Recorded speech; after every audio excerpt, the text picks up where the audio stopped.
One person survives the collapse of civilization. That person is you. The last voicemail on your phone stays unheard forever. You open your eyes on an ordinary Tuesday. Every other human on the planet has vanished overnight. Streets sit empty. Traffic lights still cycle red, then green, for cars that will never come. Your phone shows 5 bars and zero signal. Every network depends on people answering calls at the other end, and nobody will answer again. Silence stops feeling peaceful within an hour. You start listening for sounds that never come. Grocery store shelves hold roughly 3 days of food for a typical city. For one survivor, that same store could feed you for years. Canned goods stay safe well past their printed dates, some for a decade or more, as long as the seal holds. Water becomes the harder problem fast. Municipal treatment plants need workers, chemicals, and power. Within days, tap water turns unreliable. You would learn to boil, filter, or find a running stream fast.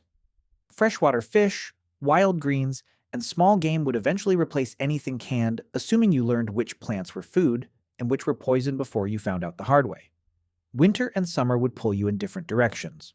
Cold slows infection but kills faster through hypothermia and frostbite, and the sheer number of calories it takes just to stay warm. Warm weather brings spoiled food, waterborne illness, and biting insects carrying disease with no vaccination program left standing. Cold season risks and warm season risks are different, and you cannot prepare for both equally. Power grids need constant balancing between supply and demand, second by second, coordinated by people in control rooms. Remove the people, and the grid does not fail gracefully. Plants trip offline one by one. Most regions go dark within a day or two. Nuclear reactors shut themselves down automatically, but spent fuel pools still need active cooling for years. Backup generators run on diesel supplies that last only days. Most emergency generators are designed to run on-site fuel reserves for 3 to 7 days before they need a delivery that will never come. That failure becomes the most dangerous countdown on the planet, and you cannot stop it alone. New York's subway pumps out roughly 13 million gallons of groundwater every day. Stop the pumps and tunnels start flooding within 36 hours. Asphalt cracks open as weeds push through within 2 or 3 seasons. Unheated pipes freeze and burst in the first hard winter, and burst pipes rot wooden buildings from the inside within a decade. Steel and concrete last longer, but rust never stops working. Skyscrapers built to stand for centuries were never built to stand without maintenance crews. None of this touches what happens above your head. The International Space Station needs regular boosts from ground control to keep from re-entering the atmosphere. Without them, it would fall within a couple of years. Voyager 1, launched in 1977, keeps drifting through interstellar space regardless, still broadcasting data toward a control room on a planet that no longer answers back. Voyager 1 carries something else worth knowing. A golden record, launched with the probe in 1977, holds greetings in 55 languages, recordings of whale songs, and photographs of daily life on Earth, in case anyone out there ever finds it. Whoever assembled that record in 1977 was solving the same problem you would face, deciding what deserves to be remembered when almost nobody is left to remember it. Pets left behind face their own crisis. Dogs can form small packs and scavenge, though most companion breeds struggle without help. Livestock fares worse. Chickens and cattle depend on people for feed, water, and protection from predators. Within a season, farms either collapse or turn feral. Nature does not wait for permission. Deer, foxes, and birds move into quiet streets almost immediately. Given enough generations, feral domestic animals drift back toward wild traits. Studies of free-ranging dog populations, from Moscow's stray dogs to island populations left alone for decades, show coat colors shifting toward wolf gray, ears becoming more upright, and litter sizes dropping toward wild averages within a few dozen generations. Whatever pets outlive the first years would eventually stop looking like pets at all. Isolation threatens the mind before it threatens the body. That threat moves faster than most people expect. Orfield Labs in Minnesota built the world's quietest room, an anechoic chamber so silent that visitors report hearing their own heartbeat and the blood moving through their ears. Nobody has stayed inside longer than about 45 minutes before the silence became unbearable. You would not get to leave after 45 minutes. Researchers studying extreme isolation, from Antarctic winter cruise to solitary confinement, find that prolonged isolation can trigger anxiety, hallucination, and memory problems within weeks. The United Nations set 15 days in solitary as the threshold for lasting psychological harm. You would face that threshold with no release date and no visitors coming. In 1962, French scientist Michel Siffre spent 2 months alone in a cave with no clock and no daylight. His sense of time drifted so far that some of his subjective days stretched past 48 hours. Alexander Selkirk survived 4 years and 4 months alone on a Pacific island in the early 1700s, the real story behind Robinson Crusoe. He kept his mind steady by hunting goats, reading his Bible, and holding a strict daily routine. Christopher Knight walked into the Maine woods in 1986 and stayed largely alone until police caught him in 2013, 27 years later. He survived largely by raiding nearby cabins for food and batteries, meaning even his solitude depended on a civilization quietly still running nearby. He later said the hardest part was not the cold. It was losing the habit of talking, to the point that ordinary conversation felt physically exhausting once he returned.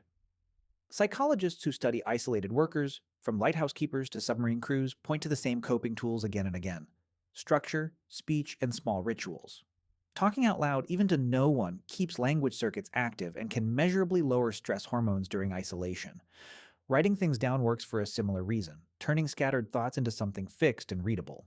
Astronauts on long missions follow strict daily schedules to protect their sense of time, since losing a schedule damages mental stability faster than physical hardship does. Without another voice to answer, your own habits would have to do that work instead. Routine, more than food, might matter most for staying mentally stable. Physical survival skills you take for granted, like purifying water, treating an infection, or growing food, could keep you alive for years. A ruptured appendix or a bad infection could still end everything in days. Stockpiled antibiotics degrade slowly, some staying partially effective a decade past expiration, but you wouldn't get a second opinion. Every risk becomes final. Teeth cause their own slow crisis, cavities and infections that once meant a quick filling could turn into abscesses with no dentist, no antibiotics you trust, and no anesthesia beyond whatever a pharmacy still has on its shelves. None of this answers the practical odds of pulling any of it off alone.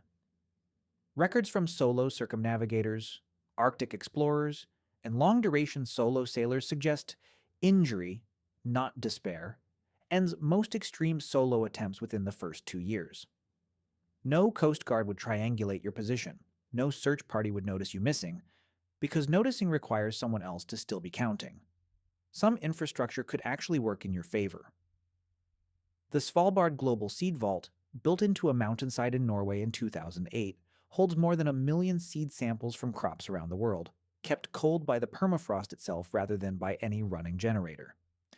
Reaching it would still mean crossing a dead landscape alone, keeping its cooling systems working without a staff of engineers, and knowing which seeds you could actually grow in your particular soil and climate. Stored gasoline degrades within about a year without stabilizers, while diesel can last several years properly stored. One more reason the type of fuel you find would decide how far you could travel. Libraries would offer a similar backup for knowledge. The Library of Congress alone holds more than 170 million items, more practical information than one person could read in several lifetimes, assuming you found the will to read any of it. Week 1. Most food is still fresh, and the world still looks familiar, just quieter. Month 1. Refrigerated stock spoils, and you are living on dry goods and cans. Year 1. The grid is dead, gardens have gone wild, and you have either learned to grow food or you have not. Decade 1, wooden structures are failing, and animals no longer flinch at the sight of a human. Century 1, most buildings above 3 stories have partially collapsed, forests have reclaimed most cities, and nothing proves you existed except whatever you built to outlast you. Millennium 1, most cities have returned to forest or grassland, and only stone and concrete foundations mark where streets used to run. 10,000 years in, erosion has reduced Mount Rushmore's granite faces by roughly the width of a fingernail, since granite wears down at about 1 inch every 10,000 years. Bronze holds up even longer. Left undisturbed, a bronze statue could theoretically survive for hundreds of thousands of years before it wears smooth. Whatever you built to last would still be wearing down under the same wind and rain, just on a slower schedule. Even mastering every survival skill on Earth leaves one problem unsolved. A single person cannot continue a species. Humanity does not restart with one survivor stocking cans in a warehouse. It ends there, quietly, whenever that survivor's story ends. The idea itself is old. In 1826, Mary Shelley published a novel called The Last Man, imagining a plague that leaves one survivor wandering a ruined Europe. She wrote it 2 years after losing her husband Percy and several of her children, and critics at the time called the book too bleak to enjoy. 2 centuries later, the scenario lines up with real infrastructure, real medicine, and real math. So the real question was never how long you could survive alone. It was always what surviving would still be worth once nobody remained to notice.